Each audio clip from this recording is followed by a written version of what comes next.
अस्सलामुअलैकुम students, welcome back to the MD-CAT chemistry. हमने last lecture में पढ़ा था अबाउट सॉलिड्स और हम सॉलिड्स में जो है वो प्रॉपर्टीज़ ऑफ क्रिस्टलाइन सॉलिड्स तक पढ़ चुके थे। हमने रिवाइज़ किया था प्रॉपर्टीज़ ऑफ क्रिस्टलाइन सॉलिड्स तक, जिसमें हमने isomorphism, polymorphism and isotropy, habit of crystal, shape of crystal, arrangement of atoms, ions और molecules present in a crystal, इसके बारे में बात की थी। आज हम बात करेंगे क्लासिफिकेशन ऑफ सॉलिड्स की, कि हाउ सॉलिड्स आर क्लासिफाइड या in which type solids are classified, और उसके बाद हम बात करेंगे स्ट्रक्चर ऑफ आयोनिक क्रिस्टल्स की, आयोनिक सॉलिड्स की, या स्ट्रक्चर ऑफ आइस की। जी डियर स्टूडेंट्स, हम बात कर रहे थे कि हम बात करेंगे क्लासिफिकेशन ऑफ सॉलिड्स की, और जो क्लासिफिकेशन ऑफ सॉलिड्स की हम बात करेंगे असल में क्रिस्टलाइन सॉलिड्स की क्लासिफिकेशन है। And crystalline solids are classified into 4 types. Crystalline solids को हम क्लासीफाई करते हैं 4 टाइप्स में on the basis of intermolecular forces present between the molecules, atoms और आयंस। ठीक है, इंटरमॉलिक्यूलर फोर्सेस की बेस पे, और इंटरमॉलिक्यूलर फोर्सेस की बेस पे हम क्रिस्टलाइन सॉलिड्स को 4 टाइप्स में क्लासीफाई करते हैं: ionic solids, covalent solids, molecular solids and metallic solids. हम 1 बाय 1 की पॉइंट्स डिस्कस करेंगे, इनकी प्रॉपर्टीज़ के, डिफ्रेंशिएट भी हो जाएगा कि इनमें क्या डिफरेंस है, और हमें इनकी मेजर प्रॉपर्टीज़ भी मालूम होनी चाहिए। सबसे पहले हम बात करते हैं आयोनिक सॉलिड्स की, कि आयोनिक सॉलिड्स की क्या प्रॉपर्टीज़ हैं। हमें मालूम है आयोनिक सॉलिड कैटाइन और एनाइन, किसी भी कैटाइन और एनाइन के कॉम्बिनेशन से बनेगा, और normally cation is a metalline and anion is a non metal. Anion एक नॉन मेटल होता है आयोनिक सॉलिड में। आयोनिक सॉलिड्स आर क्रिस्टलाइन और crystals at room temperature, it is crystalline at room temperature. सबसे पहली प्रॉपर्टी है ionic solids never exist in gaseous और liquid state. ये लिक्विड या गैशियस स्टेट में एग्जिस्ट नहीं करते, क्योंकि हमें मालूम है जब भी हम हीट प्रोवाइड करेंगे force of attraction between cation and anion break होगी और आयोनिक सॉलिड आयंस में डिसोसिएट हो जाएगा। तो it never exist in liquid और गैशियस स्टेट। आयोनिक सॉलिड्स में जो फोर्स ऑफ अट्रैक्शन है, it is electrostatic force of attraction, and electrostatic force of attraction is the force of attraction between positively charge cation and negatively charge anion. It is force of attraction between cation and anion, ठीक है, oppositely charge आइन, और ये एक strong force of attraction है। So ionic solid contain strong electrostatic force of attraction. Due to strong electrostatic force of attraction, ionic solids have high melting and boiling point. इनके melting और boiling point high होते हैं। Melting and boiling point high होने की वजह से ही हमने ऊपर कहा कि they never exist in a liquid और गैशियस स्टेट। ये लिक्विड या गैशियस स्टेट में एग्जिस्ट नहीं करते, हमेशा सॉलिड स्टेट में होंगे आयोनिक क्रिस्टल्स जो होंगे। जैसे कि हमारे पास सिंपल है सोडियम क्लोराइड, और सोडियम क्लोराइड का जो मेल्टिंग पॉइंट है इट इज़ अराउंड 600 और 800, 640 है या 840 है, ये 600 अबव 600 डिग्री सेल्सियस है। इसी तरह जब हाई मेल्टिंग और बॉइलिंग पॉइंट है तो दे आर स्टेबल, ठीक है, they are thermally stable due to strong electrostatic force of attraction. They are also stable, they can not easily react. तो आयोनिक सॉलिड की प्रॉपर्टी क्या होगी? Ionic solid are stable, they are very hard because ion attract opposite ion from all the sides. हमारे पास ionic bond, यहाँ पे एक point add करते हैं, ionic bond is non directional. Ionic bond क्या होता है? एक नॉन डायरेक्शनल बॉन्ड है। तो ये बात आपने याद रखनी है कि आयोनिक बॉन्ड कैसा बॉन्ड है? नॉन डायरेक्शनल, जबकि covalent bond is directional. Covalent और कोऑर्डिनेट कोवेलेंट एक डायरेक्शनल बॉन्ड है, ठीक है। अब नॉन डायरेक्शनल का मतलब है कि जो आयन है, कैटाइन या एनाइन, हमें मालूम है ये एटम से आयन बनेगा और एटम इज स्फेरिकल, ठीक है, it is like a ball. तो ये तमाम साइड से अपोजिटली चार्ज आयन को अपनी तरफ अट्रैक्ट करेगा, और जब हर तरफ से अट्रैक्ट करेगा आयंस को तो oppositely charge ion comes very close, और उसकी वजह से क्या होगा? बहुत स्ट्रॉन्ग इंटरमॉलिक्यूलर अट्रैक्शन है, आयंस बहुत क्लोज होंगे और क्लोज होने की वजह से जो सॉलिड बनेगा उसमें एम्प्टी स्पेसेस नहीं होंगी और वो एक हार्ड सॉलिड होगा। Also it is very dense, इनकी डेंसिटी हाई होगी, ठीक है, क्योंकि एक क्लोज पैकिंग बनेगी। तो ionic solids have very close packing, इनमें क्लोज पैकिंग होती है, इनमें एक डायरेक्शनल बॉन्ड है।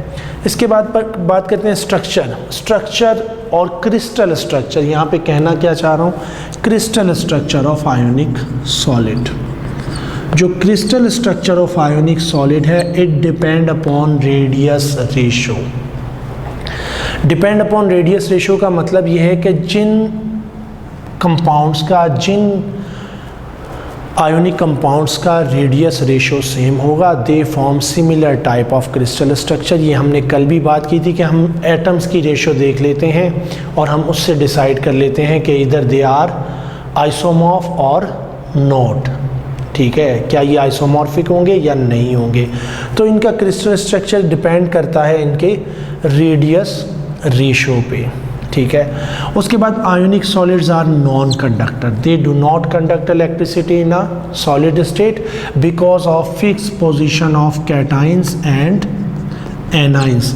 इनकी पोजीशन फिक्स्ड है और फिक्स्ड पोजीशन की वजह से ये इलेक्ट्रिसिटी कंडक्ट नहीं कर सकते। इलेक्ट्रिसिटी कंडक्ट करने के लिए रिक्वायरमेंट है free movement of electrons, electron freely move कर सकते हो और आयंस फ्रीली मूव कर सकते हो। अब यहाँ आयंस तो मौजूद हैं but they can not move freely.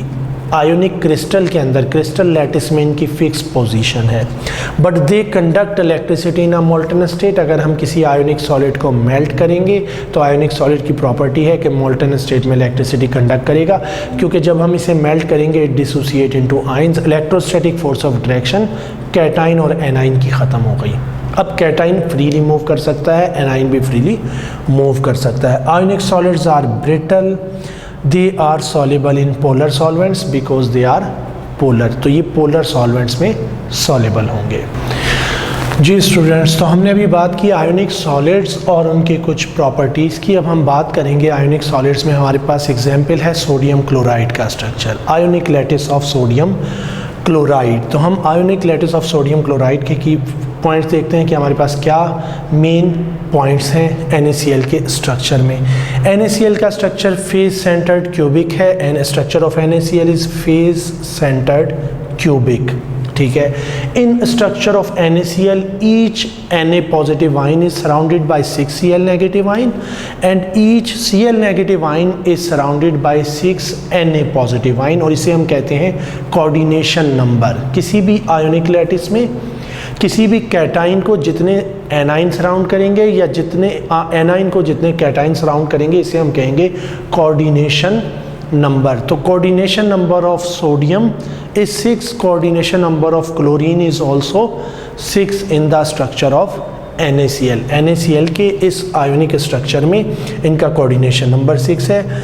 Cl negative ions are present at the corners of regular octahedron. NaCl का जो स्ट्रक्चर है वो एक रेगुलर ऑक्टाहेड्रॉन है, ठीक है, और उस रेगुलर ऑक्टाहेड्रॉन के जो कॉर्नर्स हैं इन कॉर्नर्स पे मौजूद हैं Cl negative ions. Cl negative ions are present at the corner, ठीक है। अब इसके बाद हम आगे बात बढ़ाते हैं। 1 unit cell of NaCl contain 4 Na positive ion and 4 Cl negative ion. इसकी कैलकुलेशन बुक में मौजूद है कि number of chloride ion present at the corners and number of chloride ion present at the faces. हम उन्हें calculate करते हैं और ऐड कर लेते हैं, उससे हमारे पास आ जाते हैं number of Na positive ion. Similarly हम number of Cl negative ion 1 unit cell में मालूम करते हैं कितने हैं, और 1 यूनिट सेल में हमारे पास 4 सोडियम आयन मौजूद हैं जबकि 4 ही हमारे पास क्लोराइड आयंस मौजूद हैं। अब अगर हम बात करते हैं NaCl के स्ट्रक्चर की, तो NaCl के स्ट्रक्चर में हमारे पास हर एक एनाइन जो कि स्मॉल इन साइज़ है, उसके बाद एक कैटाइन आ जाएगा जो कि लार्जर इन साइज़ होगा, ठीक है। कुछ इस किस्म की सिचुएशन होगी। यहाँ पे एक हमारे पास कैटाइन आ जाएगा, देन एक एनाइन होगा Cl नेगेटिव और ये होगा Na पॉजिटिव। यहाँ कैटाइन होने चाहिए और यहाँ एनाइन होने चाहिए। तो हमारे पास रिपीटिशन है, हर एक कैटाइन के बाद एक एनाइन आता है, फिर next cation, then anion, cation. हमारे पास एक रेगुलर अरेंजमेंट है, ठीक है। मैं कंप्लीट स्ट्रक्चर ड्रॉ नहीं कर रहा, हमने जस्ट एक फेस उसका ड्रॉ किया है कि एक फेस इस किस्म का होगा। अब हमारे पास distance between two similar ions is 5.63 angstrom. भाई crystal structure of sodium chloride में दो सिमिलर आयंस के दरमियान जो डिस्टेंस है वो 5.63 एंगस्ट्रॉम का है। जी स्टूडेंट्स, तो हमने बात की distance between two similar ions is 5.63 angstrom. अगर मैं कहूँ Cl से इस Cl तक का ये डिस्टेंस 5.63 एंगस्ट्रॉम है, जो कि मेजर किया गया बाय यूजिंग एक्सरे क्रिस्टलोग्राफी, ठीक है। XRD की, एक्सरेज की एक एप्लीकेशन है, एक्सरे डायफ्रैक्शन, और ये एक्सरे डायफ्रैक्शन के ज़रिए कैलकुलेट किया जाता है। तो अगर मैं बात करूं distance between to different ions, तो वो क्या होना चाहिए, यहाँ पे हमारे पास हम कैलकुलेट कर सकते हैं, हमें मालूम होना चाहिए इट इज़ 5.63 डिवाइडेड बाई 2.815 हमारे पास आ जाएगा। तो ये हो जाएगा distance between to different ions, एक कैटाइन और एक एनाइन के दरमियान हमारे पास ये डिस्टेंस होगा। जी स्टूडेंट्स, तो हम बात करते हैं दूसरी टाइप ऑफ क्रिस्टलाइन सॉलिड्स की, और second type of crystalline solids हमारे पास है कोवैलेंट क्रिस्टलाइन सॉलिड्स और कोवैलेंट सॉलिड्स। यहाँ पे थोड़ा सा बात क्लियर करते हैं, जनरली स्टूडेंट का कन्फ्यूजन होता है कि covalent solids are sugar is a covalent solid because it contain covalent bond, या कोवैलेंट सॉलिड वो सॉलिड है जिसमें कोवैलेंट बॉन्ड है और इंटरमॉलिक्यूलर फोर्सेस की वजह से वो सॉलिड क्रिस्टलाइन स्ट्रक्चर बना रहा है। नहीं, कोवैलेंट सॉलिड्स हम उन्हें कहते हैं जिसमें सिर्फ कोवैलेंट बॉन्ड है, उसके अलावा कोई इंटरमॉलिक्यूलर अट्रैक्टिव फोर्स नहीं होती या सिग्निफिकेंट इंटरमॉलिक्यूलर अट्रैक्टिव फोर्सेस नहीं होती, और इसके क्रिस्टल स्ट्रक्चर बनने की वजह या क्रिस्टल स्ट्रक्चर जो होता है it based on covalent bonding, ठीक है। तो हम बात करते हैं कोवैलेंट सॉलिड्स की, और कोवैलेंट सॉलिड्स हमारे पास कैसे सॉलिड्स हैं, neutral atoms in which neutral atoms are held together by a covalent bond. ऐसे सॉलिड्स जिनमें न्यूट्रल एटम्स कोवैलेंट बॉन्ड की वजह से आपस में अटैच हों और क्रिस्टल स्ट्रक्चर बनाएं, ऐसे सॉलिड को हम कहेंगे कोवैलेंट सॉलिड्स। हम कोवैलेंट सॉलिड्स को दो टाइप्स में क्लासीफाई करते हैं। कोवैलेंट सॉलिड्स के हमारे पास दो टाइप्स हैं, जाइंट कोवैलेंट स्ट्रक्चर्स या जाइंट कोवैलेंट सॉलिड्स, और दूसरा है layered covalent solids. Giant covalent solids की हमारे पास एग्जाम्पल हैं डायमंड, सिलिकॉन कार्बाइड और एल्युमिनियम नाइट्राइड वगैरह, AlN और SiC। इसके अलावा हमारे पास लेयर्ड कोवैलेंट सॉलिड की एग्जाम्पल हैं ग्रेफाइट और कैडमियम आयोडाइड। कैडमियम आयोडाइड हमारे पास लेयर्ड है, ग्रेफाइट हमारे पास लेयर्ड है, ठीक है। तो हमने बात की कि इसमें तमाम के तमाम एटम न्यूट्रल होते हैं and they are held together by covalent bond. तो यहाँ पे जो मेन अट्रैक्टिव फोर्स है जिसने आयोनिक लैटिस बनाया है वो कोवैलेंट बॉन्ड है, ना कि कोई इंटरमॉलिक्यूलर अट्रैक्टिव फोर्स, ठीक है। तमाम न्यूट्रल एटम्स हैं and they are held together by covalent bond. अब यहाँ पे हम बात करते हैं इनकी प्रॉपर्टीज़ की। भाई जनरली कोवैलेंट सॉलिड का जो स्ट्रक्चर होगा it is a 3 dimensional structure, it expand in 3 directions, क्योंकि एटम अटैच होते जाएंगे और ये स्ट्रक्चर एक्सपेंड होता जाएगा ऑल डायरेक्शन में। तो कोवैलेंट सॉलिड्स आर 3 डायमेंशनल, ठीक है, जाइंट स्ट्रक्चर्स। ये 3 डायमेंशनल जाइंट नेटवर्क बनाएंगे, ठीक है, नेटवर्क सॉलिड्स हैं, ये नेटवर्क स्ट्रक्चर होगा। अब ये मेरे पास जो स्ट्रक्चर है ये है ग्रेफाइट। तो स्टूडेंट्स हम ज़रा ग्रेफाइट के स्ट्रक्चर को देखते हैं। ग्रेफाइट में हम कहते हैं hexagonal rings are attached like a honeycomb structure, each corner is a carbon, ये कार्बन है और कार्बन हेक्सागोनल स्ट्रक्चर बना रहा है विद sp2 हाइब्रिडाइजेशन, ये प्लेनर है। अब जब कोवैलेंट बॉन्ड से अटैच हैं तो ये कार्बन एटम इससे ज़्यादा क्लोज एक दूसरे के नहीं हो सकते जितनी के यहाँ कार्बन कार्बन सिंगल बॉन्ड की लेंथ है। तो there is a empty space between atoms, यहाँ पे क्या होगी, एटम्स के दरमियान एम्प्टी स्पेस होगी। तो there is a free space and loose packing in covalent solids. Covalent solids में लूज पैकिंग और एम्प्टी स्पेस होती है। They are hard and they have high melting and boiling point due to 3 dimensional network. 3 dimensional network की वजह से ये hard है, high melting और बॉइलिंग पॉइंट है इनके, ठीक है। लो वोलेटिलिटी है, लो वोलेटाइल है because high melting and boiling point है। They are bad conductors. Covalent solids contain covalent bond and covalent bond है तो दे आर बैड कंडक्टर, ये क्या होंगे, बैड कंडक्टर होंगे। Exception is a graphite. Graphite एक exception है। Graphite is a good conductor because of presence of free electron.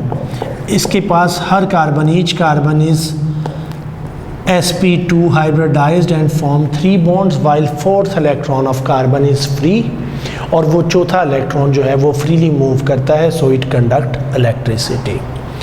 insoluble in polar solvents, also giant molecular network solids are almost insoluble in every solvent like diamond is insoluble, ठीक है। तो ये insoluble होते हैं, very slow reaction, और इनके reactions क्या होते हैं, बहुत स्लो होते हैं। आयोनिक सॉलिड्स के रिएक्शन बहुत फास्ट हैं। जी स्टूडेंट्स, अब हम बात करेंगे तीसरी टाइप ऑफ क्रिस्टलाइन सॉलिड्स की, और तीसरी टाइप जो क्रिस्टलाइन सॉलिड की है वो है हमारे पास मॉलिक्यूलर सॉलिड्स। मॉलिक्यूलर सॉलिड्स हम किन्हें कहते हैं, मॉलिक्यूलर क्रिस्टल्स या मॉलिक्यूलर सॉलिड्स वो सॉलिड्स हैं जिसमें पोलर या नॉन पोलर एटम्स और पोलर या नॉन पोलर मॉलिक्यूल्स आपस में इंटर मॉलिक्यूलर फोर्सेस की वजह से क्रिस्टलाइन स्ट्रक्चर बनाएंगे, क्रिस्टल स्ट्रक्चर बनाएंगे। So crystalline solids in which polar और नॉन पोलर एटम्स और molecules form crystal structure are called molecular solids. अब पोलर और नॉन पोलर है तो यहाँ पे हम एग्जाम्पल लेते हैं एक नॉन पोलर की। अगर हम कोई सॉलिडिफाइड नोबल गैस ले लेते हैं, हीलियम, नियॉन, आर्गॉन, अगर इन्हें हम सॉलिडिफाई करेंगे at low temperature and high pressure तो इनके दरमियान में वी इंटरमॉलिक्यूलर फोर्सेस डेवलप होंगी एंड they turn into solid state. लेकिन ये कैसे मॉलिक्यूल्स हैं, they are non polar molecules. तो इनका जो क्रिस्टल स्ट्रक्चर बनेगा, क्रिस्टल लैटिस बनेगा, इसे हम कहेंगे मॉलिक्यूलर सॉलिड, ठीक है, वो मॉलिक्यूलर सॉलिड कहलाएगा, ठीक है। पोलर की एग्जांपल हमारे पास मौजूद है sugar. Sugar is example of polar molecular solid जिसमें intermolecular force hydrogen bond है और वो एक क्रिस्टल स्ट्रक्चर बना रहा है, ठीक है। Sucrose is an example of molecular solid with hydrogen bonding, ठीक है, इंटर मॉलिक्यूलर फोर्स। तो क्रिस्टल स्ट्रक्चर बनने के लिए जो फोर्स रिस्पॉन्सिबल है वो क्या है, हाइड्रोजन बॉन्डिंग है शुगर के क्रिस्टल में, ठीक है। अगर हम नोबल गैस को सॉलिडिफाई करेंगे तो जो इंटर मॉलिक्यूलर फोर्स होगी वो क्या होंगी, वो वैन डर वाल फोर्सेस होंगी। तो मॉलिक्यूलर सॉलिड्स में हमारे पास 2 टाइप की इंटर मॉलिक्यूलर फोर्सेस होती हैं, डाइपोल डाइपोल फोर्सेस और वैन डर वाल फोर्सेस। तो molecular solid contains 2 type of inter molecular forces, van der Waals forces और dipole dipole force. Molecular crystal की एग्जांपल हमारे पास आइस भी है, ice is an example of molecular crystal. Polar molecular crystals की, non polar molecular crystals की example हमारे पास आयोडीन है। स्टूडेंट्स, हमें मालूम है iodine is a solid, iodine एक सॉलिड है, but iodine is a non polar molecule. I2 एक नॉन पोलर मॉलिक्यूल है। Iodine to iodine bond is a non polar bond. Non polar क्यों है, क्योंकि bond between 2 identical atom is a non polar. Iodine iodine के साथ non polar bond बना रहा है लेकिन ये एक सॉलिड स्ट्रक्चर बना रहा है, तो इसका मतलब है नॉन पोलर मॉलिक्यूलर सॉलिड है ये। और नॉन पोलर मॉलिक्यूलर सॉलिड्स की अगर हम प्रॉपर्टीज़ की बात करें तो हमें मालूम है जब ये क्रिस्टल स्ट्रक्चर बनाएंगे, क्रिस्टलाइन है तो they have regular arrangement. but intermolecular forces are weak, so they are soft, they are easily compressible, there is empty space between them, इनके दरमियान empty space होगी और ये compress हो सकते हैं, ठीक है। क्यों? क्योंकि इनके दरमियान वीक इंटरमोलिकुलर फोर्सेस हैं और ये क्लोज पैकिंग नहीं बनाएंगे। जब इंटरमोलिकुलर फोर्सेस वीक हैं तो हम थोड़ा सा टेम्परेचर प्रोवाइड करेंगे, हीट प्रोवाइड करेंगे, दे turn into liquid or gaseous state, so they have low melting points and boiling point। Weak intermolecular forces की वजह से ये वॉलेटाइल हैं और वॉलेटाइल की एग्जांपल में अगेन हमारे पास आयोडीन है। Iodine is a solid but it is a volatile solid, room temperature पे एवापोरेट होता है, ठीक है, और टर्न वेपर्स में चेंज होता रहता है। तो ये एक वॉलेटाइल सॉलिड है। Molecular solids are bad conductor because they contain covalent bond, इनके पास covalent bond है तो they are bad conductor, non conductor, they are non conductor। Close packing ना होने की वजह से क्या होगा, दे हैव हाई और लो डेंसिटी, ठीक है, इनका वॉल्यूम हाई होगा और इनकी डेंसिटी लो होगी।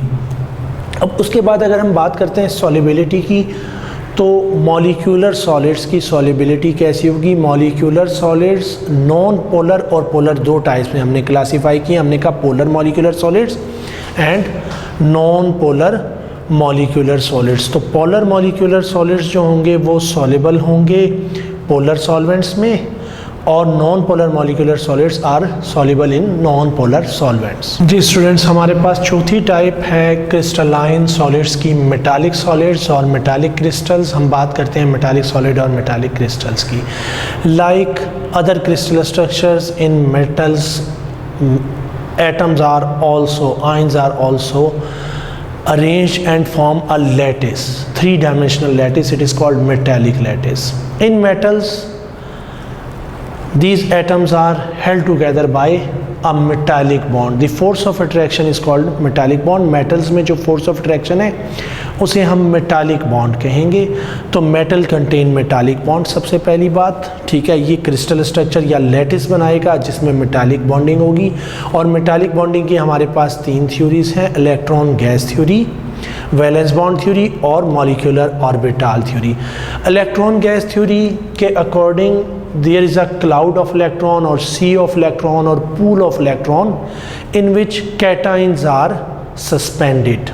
एक pool of electron है, ठीक है, जिसमें मेटल के कैटाइन जो हैं वो सस्पेंडेड है और इलेक्ट्रॉन और कैटाइंस में स्ट्रॉन्ग अट्रैक्टिव फोर्सेस है, ठीक है। ये इलेक्ट्रॉन गैस थ्योरी है। इसी तरह वैलेंस बॉन्ड और molecular orbital theory similar to covalent bonding. Valence bond theory के मुताबिक metal contain covalent bond but it is highly delocalized and according to molecular orbital theory orbitals of metal overlap, ठीक है। हमें ये मालूम होना चाहिए कि हमारे पास तीन थ्योरीज हैं, electron gas, valence bond and molecular orbital theory of metallic bonding. And according to electron gas theory the metal cations are suspended in a sea of electron कह लें, पूल ऑफ इलेक्ट्रॉन कह लें, electron gas कह लें या cloud of electron कह लें। उसके बाद हम बात करते हैं प्रॉपर्टीज़ ऑफ मेटालिक सॉलिड्स की। तो प्रॉपर्टीज़ ऑफ मेटालिक सॉलिड्स, सबसे पहली property, metallic solids are good conductor of electricity. Metals क्योंकि इनके पास फ्री इलेक्ट्रॉन है, पूल ऑफ इलेक्ट्रॉन है, तो दीज इलेक्ट्रॉन फ्रीली मूव। तो मेटल्स क्या होंगे, metallic solids are good conductor but their conductivity decreases with increase in temperature. यहाँ पे ये बात याद रखनी है कि electrical conductivity decreases with increase in temperature. और डिक्रीज क्यों होता है with increase in temperature? Due to vibration. The atoms और ions vibrate about their mean position, so electron के फ्लो में हिंड्रेंस क्रिएट करेगा जिसकी वजह से इलेक्ट्रिकल कंडक्टिविटी डिक्रीज होगी। उसके बाद they are also thermal conductor, they conduct heat.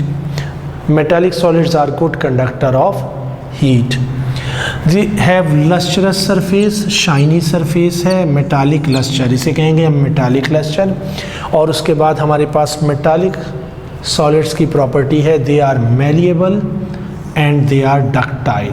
Malleable means they change into sheets, thin layer of metal you can form a thin film of metal. हम metal की thin film बना सकते हैं, इसे हम कहते हैं मेलिएबल।